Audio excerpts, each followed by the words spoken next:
Hello everyone, December is the time for making lists, so here's mine. These are my favorite Hindi films of the year. I have cheated a little and also included films that were dubbed in Hindi, and of course I haven't included 12th Fail because it's a conflict of interest. At number 5, Three of Us directed by Avinash Arun and Gulmohar directed by Rahul V. Chittila.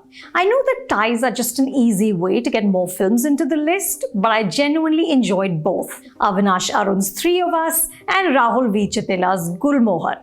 Three of Us is a meditative and melancholic portrait of love, loss, memory, and the passage of time. The film features wonderful performances by Shefali Shah playing a woman who is slowly losing her memory, Swanand Kirkire as her husband, and Jaideep Ahlawat playing the man she once loved. In Gulmohar also, an old flame makes a reappearance, in the most surprising and cheeky way possible, because that love angle features the iconic Sharmila Tagore. She plays the matriarch of a sprawling Delhi family. The family home called Gulmohar is being sold, and she has decided that she will now move to Puducherry and live alone. The sale and consequent disintegration of the joint family brings old wounds and resentments to the surface.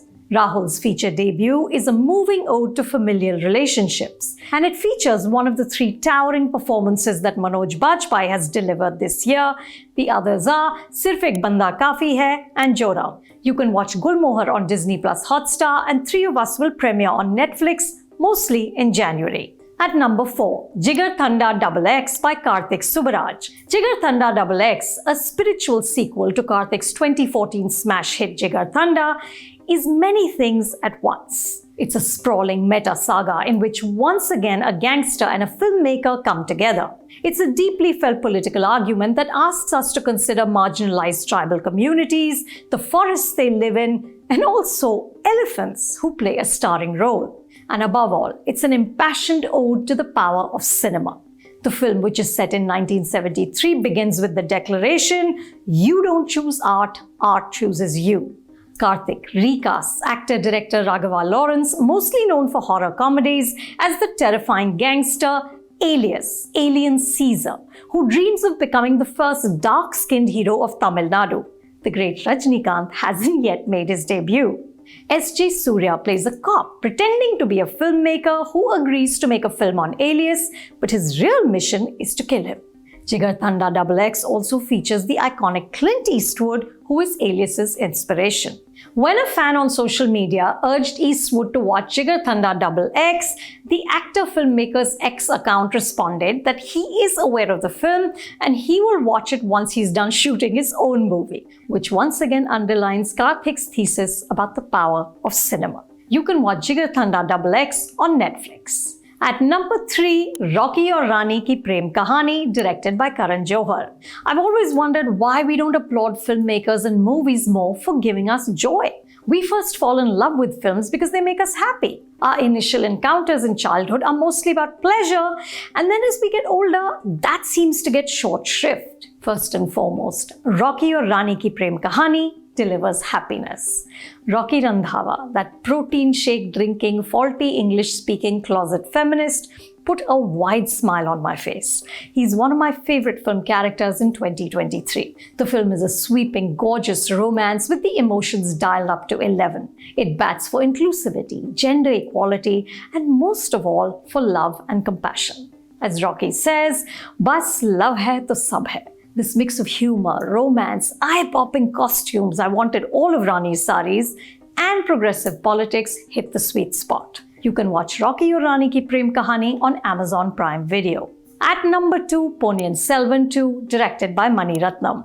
PS2 is an epic tale of power, ambition, revenge, tragedy. But this story, a fictionalized tale of the Chola kingdom in 10th century India, is powered by a sweeping story of thwarted love between the prince Aditya Karikalan and the beauteous orphan girl Nandini. Their romance, which begins in childhood, must be sacrificed for the greater good of the kingdom. It then curdles into hate and powers the narrative. The beating heart of this film is a sequence in which Aditya and Nandini meet as bitter and broken adults. The camera circles around them, their faces are framed in tight close-up. With breathtaking beauty, Mani Ratnam stages a scene of profound grief. The filmmaker celebrated 40 years of making movies this year, PS2 is proof that he is still every inch a master. You can watch Ponn San 2 on Amazon Prime Video. And at number 1, The Mirror, directed by Ponn San Sharma. You might argue that this is also a cheat because The Mirror is a short film. It's part of the Lust Stories 2 anthology. My argument is that Ponn says more in under 30 minutes than many filmmakers have said in 3 hours. The Mirror is a delicious, wise and witty commentary on lust, illicit pleasure, the act of looking, shame, class, the power dynamic and dependence. It's a story of 2 women, Ishita, an affluent single working woman, and Seema, her house help. One day Ishita arrives home early to discover Seema having sex on her bed. Ishita's friend advises her to instantly throw Seema out. Instead, Ishita continues to ditch her work, sneak into her own house, and look at what is playing out.